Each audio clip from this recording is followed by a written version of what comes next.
നടൻ വിജയും നടി തൃഷയും തമ്മിൽ വിവാഹേതര ബന്ധമുണ്ടെന്ന തരത്തിൽ വാർത്തകൾ പടരുന്നുണ്ട്.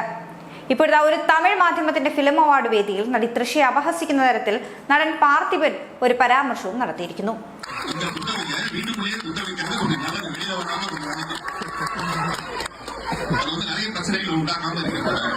അതിൽ പ്രതികരിക്കുകയാണ് തൃഷ. സോഷ്യൽ മീഡിയയിൽ ഒരു പോസ്റ്റ് പങ്കിട്ടിരിക്കുന്നു. വേദിയിൽ സംസാരിക്കവേ അവതാരകർ പൊന്നിയിൻ സെൽവം ചിത്രത്തിലെ താരങ്ങളെക്കുറിച്ചും അവരുടെ കഥാപാത്രങ്ങളെക്കുറിച്ചുമുള്ള പാർത്ഥിപന്റെ അഭിപ്രായം ചോദിച്ചു. ഇതിനിടയ്ക്കാണ് പൊന്നിയിൻ സെൽവനിലെ തൃഷയുടെ കഥാപാത്രമായ കുന്തവയെക്കുറിച്ചുള്ള ചോദ്യം വരുന്നത്. ഒപ്പം തന്നെ പിന്നിലെ സ്ക്രീനിൽ തൃഷയുടെ ചിത്രവും തെളിഞ്ഞു.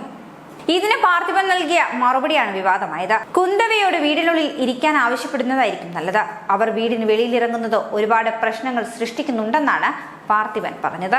വിജയും തൃഷയും ഒരുമിച്ചൊരു വിവാഹ സൽക്കാര ചടങ്ങിൽ എത്തിയതിന് പിന്നാലെയാണ് ഇവർക്കെതിരെയുള്ള വിമർശനം ഇത്തരത്തിൽ രൂക്ഷമായിക്കൊണ്ടിരിക്കുന്നത്.